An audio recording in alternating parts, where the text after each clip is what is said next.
ప్రభుని బట్టి ప్రియమైన సోదరి సోదరులందరికీ నా హృదయపూర్వక వందనాలు తెలియజేస్తున్నాను. దేవుడిచ్చిన అవకాశం బట్టి దేవునికి నా కృతజ్ఞతలు తెలియజేస్తున్నాను.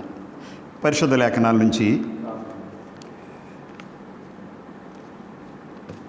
లేఖనాల నుంచి మనం వాక్యం చూసే ముందు చిన్న ప్రార్థన చేద్దాం.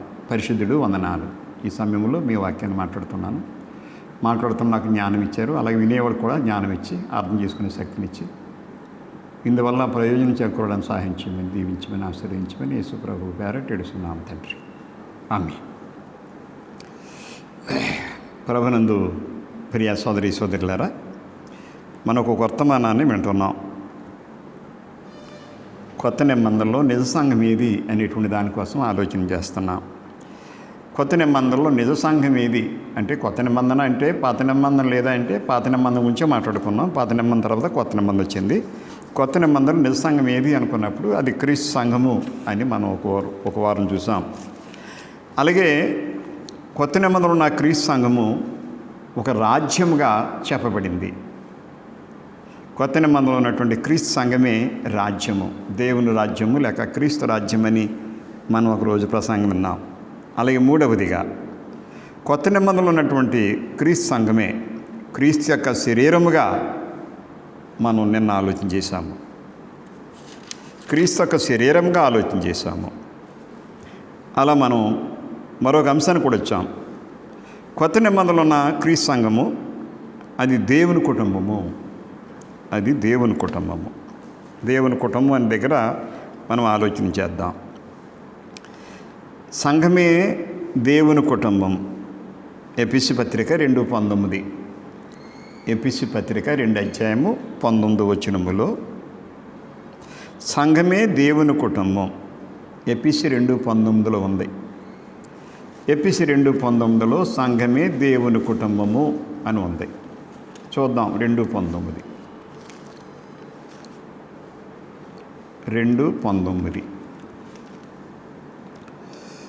కాబట్టి మీరు ఇక మీదట పరజనులను పరదేశులై ఉండక పరిశుద్ధులతో ఏకపట్టణస్థులను దేవుని ఇంటి వారినై ఉన్నారు. అందువల్ల సంఘమే దేవుని కుటుంబము.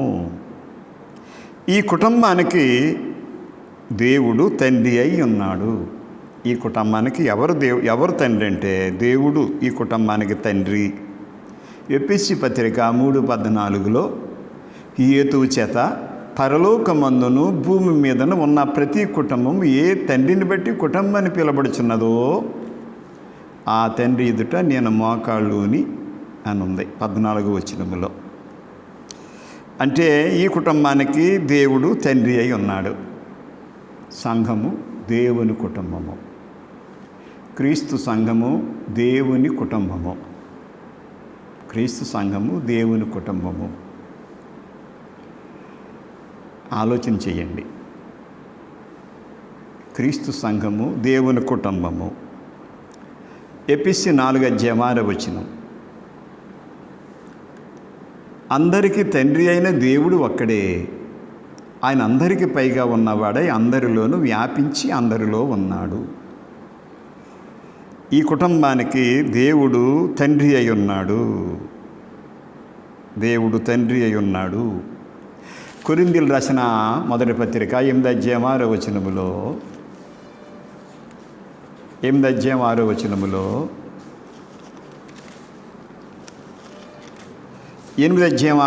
చదువుతాను. ఆకాశం మందైనను భూమి మీదనైనను దేవతలు అనబడి ఉన్నాను మనకు ఒక్కడే దేవుడు ఉన్నాడు. ఆయన తండ్రి. ఆయన నుండి సమస్తము కలిగను. ఆయన నిమిత్తము మనమున్నాము. మరియు అందువల్ల ఇక్కడ ఈ కుటుంబానికి దేవుడు ఏమై ఉన్నాడంటే తండ్రి అయి ఉన్నాడు. తండ్రి అయి ఉన్నాడు. ఈ ఇంటిలో ఈ కుటుంబానికి క్రీస్తు ప్రభు కుమారుడై ఉన్నాడు. ఎబ్రీ పత్రిక 3:16 ఎబ్రీ పత్రిక 3:6 ఎబ్రీ పత్రిక 3:6 అయితే క్రీస్తు కుమారుడయుండి ఆయన ఇంటి మీద నమ్మకముగా ఉన్నాడు. అందువల్ల ఈయన కుమారుడయుండి ఇంటి మీద అధికారం కలిగిన వాడై ఉన్నాడు. ఈ కుటుంబము కొత్త నిబంధనలో ఉన్న క్రీస్తు సంఘము దేవుని కుటుంబము. ఈ కుటుంబం దేవుని కుటుంబం. ఈ కుటుంబానికి దేవుడు తండ్రి అయి ఉన్నాడు. ఈ కుటుంబానికి దేవుడు తండ్రి అయి ఉన్నాడు. ఈ ఇంటి మీద క్రీస్తు కుమారుడిగా ఉన్నాడు అని అక్కడ మనం చదువుతాం. క్రైస్తవులు ఏమై ఉన్నారు ఇప్పుడైతే? అలాగైతే క్రైస్తవులందరూ దేవుని పిల్లలు. ఆయన తండ్రి అయి ఉంటే, యేసుక్రీస్తు ప్రభు ఇంటి మీద ఆయన కుమారుడు అయి ఉంటే, మనందరం కూడా దేవుని పిల్లలము అని చెప్పబడుతుంది. సంఘము దేవుని కుటుంబము. ఈ కుటుంబానికి దేవుడు తండ్రి అయి ఉన్నాడు. ఈ కుటుంబం మీద క్రీస్తు కుమారుడు అయి ఉన్నాడు. క్రైస్తవులందరూ దేవుని పిల్లలు. రోమాపత్రిక 8వ అధ్యాయం. మీరు అందరూ ఆలోచన చేస్తున్నారని నమ్ముతున్నాను. ప్రతి ఒక్కరూ గ్రంథంగా ఆలోచించండి. అందరూ జ్ఞానం కలిగి ఉన్నారు. చాలామంది ఎక్కువ చదువుకు ఉన్నారు. చాలామంది బైబిల్ నమ్ముతున్నారు. బైబిల్ గురించి ప్రతి విషయాన్ని కూడా మీరు నా ప్రియ సోదరులారా జాగ్రత్తగా ఆలోచన చేయాలని మిమ్మల్ని నేను బతిమాలుతున్నాను. ప్రతి విషయాన్ని జాగ్రత్తగా ఆలోచన చేయండి. ఎవరేం చెప్పినా కానీ వినండి, కానీ విన్నది అది గ్రంథంగా ఉందా, వాస్తవం ఉందనేది ఆలోచన చెయ్యాలి. అందువల్ల క్రైస్తవులు దేవుని పిల్లలుగా ఉన్నారు. రోమాపత్రిక 8వ అధ్యాయము 14 నుంచి 16. 8వ అధ్యాయము 14 నుంచి 16. దేవుని ఆత్మచేత అందరు నడిపింపబడుదురో వారందరూ దేవుని కుమారులై ఉందురు. 14వ వచనం. 16వ వచనం. మనం దేవుని పిల్లమైన ఆత్మ తానే మన ఆత్మతో కూడా సాక్ష్యం ఇచ్చుచున్నాడు. చూడాలి మీరు. మన పిల్లమైతే వారసులం, అనగా దేవుని వారసులం. క్రీస్తు కూడా మహిమ పొందుటకు ఆయనతో శ్రమపడినట్లయితే క్రీస్తుడు వారసులం అని చెప్పబడింది. క్రైస్తవులు దేవుని పిల్లలు. క్రైస్తవులు దేవుని పిల్లలు. దేవుని పిల్లని పరిశుద్ధాత్మ ఆజ్ఞిస్తున్నాడు. చూద్దాం. గలతీ పత్రిక 4:7 వచనం. కాబట్టి నువ్వు దాసుడవు కావు, కుమారుడివే. కుమారుడివైతే దేవుని ద్వారా వారసుడవు అని చెప్పబడింది. అందులో క్రైస్తవులు ఎవరంటే దేవుని పిల్లలు. క్రైస్తవులు దేవుని పిల్లలు. దేవుని కుటుంబంలో మనం ఉండడం వల్ల కలిగే ఆశీర్వాదాలు. దేవుని కుటుంబంలో ఉంటే ఎలాంటి ఆశీర్వాదాలు కలుగుతున్నాయి? చిన్న విషయం కాదు ఇది. సంఘం చిన్న విషయం కాదు. సంఘము దేవుని రాజ్యము. సంఘము క్రీస్తు ప్రభు యొక్క శరీరము. సంఘము దేవుని కుటుంబము. సంఘము దేవుని కుటుంబము. దేవుని కుటుంబంలో ఉండటం వల్ల కలిగే ఆశీర్వాదాలు. మీరు ఆ కుటుంబంలో చేరితే మనకు కలిగే ఆశీర్వాదాలు. 1 ఎఫెసీ 2:17-18. మనం దేవుని కుటుంబంలో ఉండడం వల్ల క్రీస్తు ద్వారా మనం తండ్రిని సమీపిస్తున్నాం. క్రీస్తు ద్వారా తండ్రిని సమీపిస్తున్నాం. కుమారులు అవటం వల్ల క్రీస్తు ద్వారా మనం తండ్రిని సమీపిస్తున్నట్టుగా ఎఫెసీ పత్రిక 2:17-18 ఉంది. ఎబ్రీలు రాసిన పత్రిక 4వ అధ్యాయం 14-16 ఉంది. దేవుని కుటుంబంలో ఉండటం వల్ల పరిశుద్ధాత్మను కలిగి ఉండి ఆయన చేత నడిపింపబడుచు సహాయము పొందుతున్నాము. రోమాపత్రిక 8:26-27. రోమాపత్రిక 8:14. గలతీ పత్రిక 5:16. గలతీ పత్రిక 4:6. దేవుని పిల్లలు అయితే మనం దేవుని కుటుంబంలో ఉండటం వల్ల పరిశుద్ధాత్మను కలిగి ఉండి ఆయన చేత నడిపింపబడుచు సహాయము పొందుతున్నాము. దేవుని కుటుంబంలో ఉండడం వల్ల కలిగే ఆశీర్వాదాలు అంటే దేవుని పిల్లలు అవ్వటం వల్ల సమస్తం అనుగ్రహించుచున్నాడు. రోమపత్రిక 8:32. నా ప్రియ సోదరి సోదరులారా, నేను మీతో మాట్లాడుతున్న మాటలు దేవుని మాటలు. మీరందరూ వింటున్నారని నమ్ముతున్నాను, మీరు ఆలోచిస్తున్నారని నమ్ముతున్నాను. ఆలోచించండి. ఒకసారి కొత్త నిబంధన సంఘాన్ని గురించి ఆలోచన చేయండి. కొత్త నిబంధనలో దేవుని రాజ్యం గురించి ఆలోచించేయండి. కొత్త నిబంధనలు ఉన్న క్రీస్తు శరీరం గురించి ఆలోచించేయండి. కొత్త నిబంధనలు ఉన్న దేవుని కుటుంబం గురించి ఆలోచన చేయండి. జాగ్రత్తగా ఆలోచన చేయండి. రోమపత్రిక 8:32.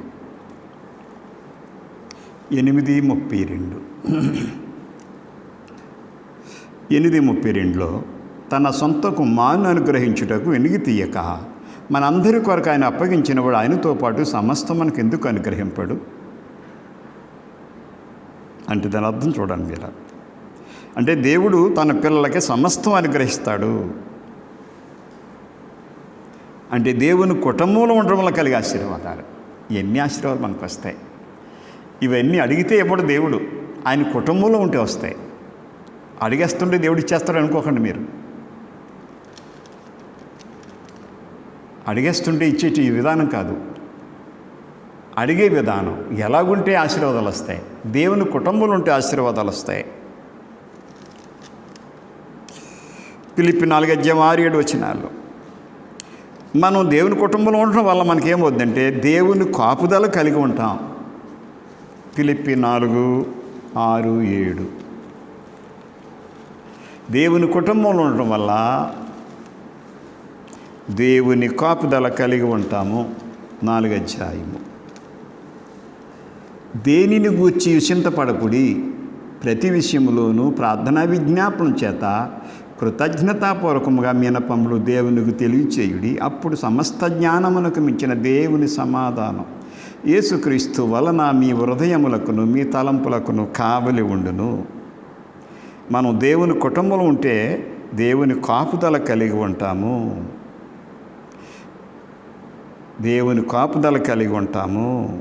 అందుకే దేవుని కుటుంబంలో ఉండటం వల్ల కలిగే ఆశీర్వాదాలు. దేవుని కుటుంబానికి దేవుని సంఘం దేవుని కుటుంబము. ఈ కుటుంబానికి దేవుడు తండ్రి అయి ఉన్నాడు. ఈ ఇంటి మీద క్రీస్తు కుమారుడు అయి ఉన్నాడు. క్రైస్తవులు దేవుని పిల్లలై ఉన్నారు.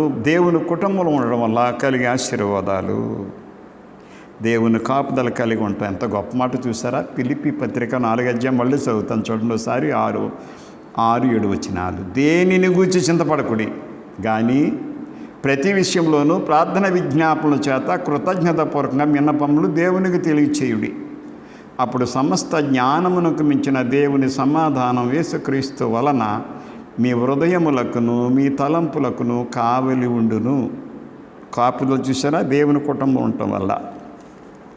ఎప్పుడైతే మనం దేవుని కుటుంబంలో ఉంటామో ఆయన యొక్క స్వాస్థ్యం అయిపోతాము. ఆయన యొక్క స్వాస్థ్యం.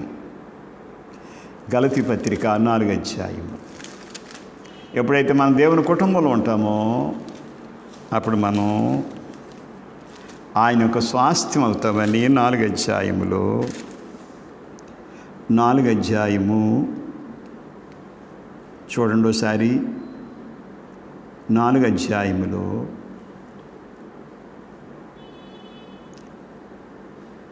4వ అధ్యాయములో మనం జాగ్రత్తగా ఆలోచన చేస్తే అక్కడ చక్కని మాటలు మనకు కనబడుతుంటాయి. ఒకసారి 29 నుంచి చదువుతాను. శరీరమును బట్టి పుట్టినవాడు ఆత్మను బట్టి పుట్టినవాడిని ఎలాగ విడిచిపెట్టానో ఇప్పుడు అలాగ జరుగుతున్నది. ఇందుని గురించి లేఖనం ఏం చెప్తున్నది? క్షమించాలి. ఇక్కడ ఒక వాక్యాన్ని మనం చూస్తాం 25వ వచనములో. 25వ వచనము. ఆగరు అనేది అరేబీ దేశంలో ఉన్న సీనాయి కొండయే ప్రస్తుతం అందున్న యెరూషలేము దాని పిల్లలతో కూడా దాస్యమందున్నది కనుక ఆ నిబంధన దానికి పైన ఉన్న యెరూషలేము స్వతంత్రముగా ఉన్నది. అది మనకు తల్లి. 28వ వచనం. సహోదరులారు, మనం ఇస్సాకు వలె వాగ్దానం బట్టి పుణ్య కుమారులమై ఉన్నాము. దాసి తన కుమారుని నిలగొట్టమన్నాడు. దాసి కుమారుడు స్వతంత్రాల కుమారుడితో పాటు వారసుడే ఉన్నాడు. స్వతంత్రాల కుమారులు ఎవరు? క్రైస్తవులు. స్వతంత్రాల కుమారునితో పాటు దాసి కుమారులు స్వతంత్రులు కాదన్నాడు. అంటే స్వతంత్రులు ఎవరంటే క్రైస్తవులు. ఈ క్రైస్తవులు ఏంటంటే ఆయన యొక్క స్వాస్థ్యమై ఉన్నారు. ఇంకా వివరంగా చూద్దాం. రోమాపత్రిక 8:17 రోమాపత్రిక 8:17 వివరంగా చూద్దాం. 8:17 చదువుతాను. మనం పిల్లలమైతే వారసులం. చూడండి, మనం పిల్లలమైతే వారసులం అనగా దేవుని వారసులం. చూడండి అక్కడ. అంటే ఎప్పుడైతే మనం దేవుని కుటుంబంలో ఉంటామో అప్పుడు మనం వారసులు అయిపోతాం, ఆయన యొక్క స్వాస్థ్యానికి వారసులం అయిపోతాం అని చెప్పబడింది. ఆలోచించండి, పరిశుద్ధ లేఖనాలను ఆలోచించండి, జాగ్రత్తగా ఆలోచించాలి. ఈ సమయంలో క్రొత్త నిబంధనలో ఏది నిజ సంఘం? అది క్రీస్తు సంఘము, అది దేవుని రాజ్యము, అది క్రీస్తు ప్రభు శరీరము, అది దేవుని కుటుంబము. దేవుని కుటుంబం గురించి మాట్లాడుతున్నాము. కొత్త నిబంధనలో ఏది నిజ సంఘం అంటే క్రీస్తు సంఘము. ఆ సంఘము సత్యానికి స్తంభము ఆధారమని ఉంది. తిమోతి 1 పత్రిక 3:15. ఆ సంఘము సత్యమునకు స్తంభమును ఆధారమునై ఉన్నది. సంఘం సత్యానికి స్తంభం ఆధారం.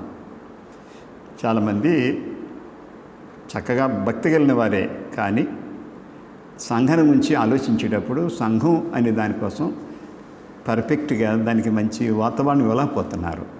ఏదైనా ఒకటే అనే భావానికి వస్తున్నారు. కానీ అలా లేదు వాక్యములో. తిమోతికి 1 పత్రిక 3:15 మొదటి పత్రిక 3:15 కొంతమంది సద్భావంగా ఆలోచించే వాళ్ళు ఉన్నారు, కానీ విషయం ఆలోచించట్లేదు కొంచెం ఎలాగైనా. 3:15 అనగా జీవము గల దేవుని సంఘములో జనులు ఎలాగో ప్రవర్తించవాలి అది మీకు తెలియవల్లని ఈ సంగతులను మీకు రాయిచున్నాను. ఆ సంఘము సత్యమునకు స్తంభమును ఆధారమునై ఉన్నది. అంచేతనం సత్యం అంటే ఏంటి అనేది మనకు చూస్తే యోహాను సువార్త 17:17 ఉంది.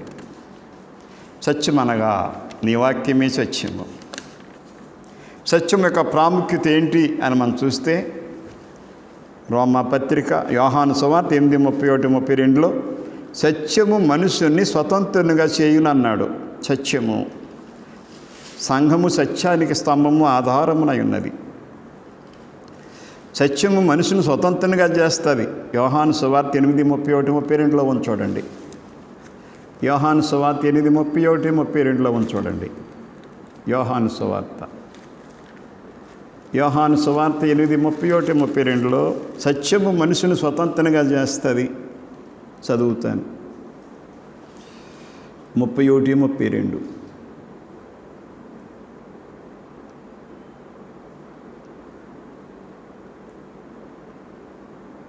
కరెక్ట్ కాదు కదండి.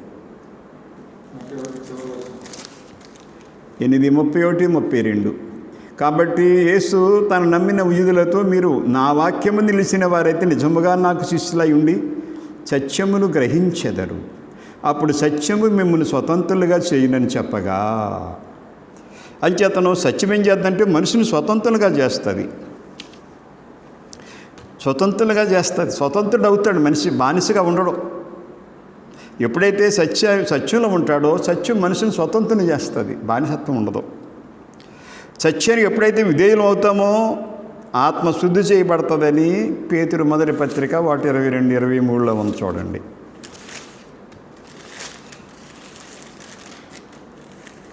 పేతురు 1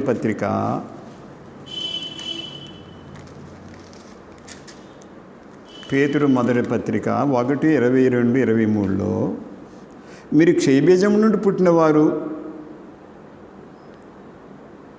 కాక క్షయబీజం నుండి కాక శాశ్వతం జీవం గల దేవుని వాక్యమూలముగా అక్షయబీజం నుండి పుట్టినవారు కనుక నిష్కపటమైన సహోదర ప్రేమ కలిగినట్లు మీరు సత్యమున విధేయులవుడి చేత మీరు ఎప్పుడైతే సత్యానికి విధేయులు అవుతారో మీ మనసులను పవిత్రపరచుకునే వారై ఉండి ఒకని ఒకడు హృదయపూర్వకంగా మిక్కటముగా ప్రేమించుడి.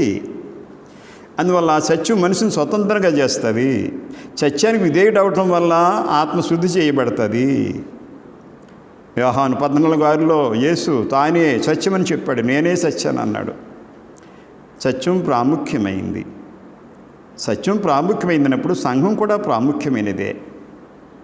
ఎందుకంటే సంఘం సత్యానికి స్తంభమును ఆధారమునై ఉన్నది.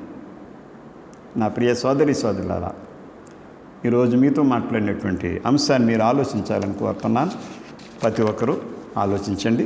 ఈ రోజున అందరూ జ్ఞానం కలిగి ఉన్నారు, కానీ బైబిల్ దగ్గర బాగా ఆలోచన చేసి సత్యాన్ని గుర్తించాలని కోరుతున్నాం. ఏది నిజ సంఘం? కొత్త నిబంధనలు అంటే క్రీస్తు సంఘము. ఆ సంఘము దేవుని రాజ్యంగా వివరించబడింది. అలాగే ఆ సంఘము క్రీస్తు యొక్క శరీరంగా వివరించబడింది. ఆ సంఘము దేవుని కుటుంబాన్ని వివరించబడింది. ఆ సంఘము సత్యానికి స్తంభం ఆధారమై ఉన్నది. మీ అందరికీ వందనాలు. పరిశుద్ధుడా, వందనాలు చెల్లిస్తున్నా. ఈ యొక్క సమయంలో ప్రార్థన చేస్తున్నా, మీకు స్తుతి చెల్లిస్తున్నా. ఇందిరా కాలనీ కాకినాడ సంఘాన్ని, సత్యవరం వీకరేపున సంఘాన్ని దీవించండి. ప్రతి కుటుంబాన్ని దీవించండి. ప్రతి ఒక్కొక్కరిని దీవించండి. మీకు వందనాలు చెల్లిస్తున్నా.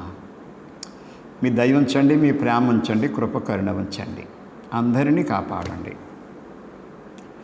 సత్యవరంపేటలో ఉన్న అందరినీ కాపాడండి. ఇందిరా కాలనీలో ప్రతి ఒక్కరిని కాపాడండి. ప్రతి కుటుంబాన్ని కాపాడండి. అందరినీ కాపాడండి. అందరిపై మీ దయా ప్రేమ కృప కరుణ ఉంచండి. కాచి కాపాడండి. స్తోత్రాలు. పరిశుద్ధుడా, స్తోత్రములు, స్తోత్రములు, స్తోత్రములు. కరుణ చూపండి, ప్రేమ చూపండి, దయ చూపండి. భారతదేశాన్ని కాపాడండి. భారతదేశం అందరినీ అన్ని రాష్ట్రాలని కాపాడండి. అన్ని దేశాలని కాపాడండి. ప్రపంచ దేశాలని అందరినీ కాపాడండి. ఆహారం లేక, ఆరోగ్యం లేక, బట్ట లేక, ఇల్లు లేక ప్రపంచంలో ఎవరున్నారో అందరికీ సాయం చేయండి. హాస్పిటల్లో, జైల్లో, కోర్టుల్లో, స్టేషన్లలో ఉన్న వారందరినీ కాపాడండి.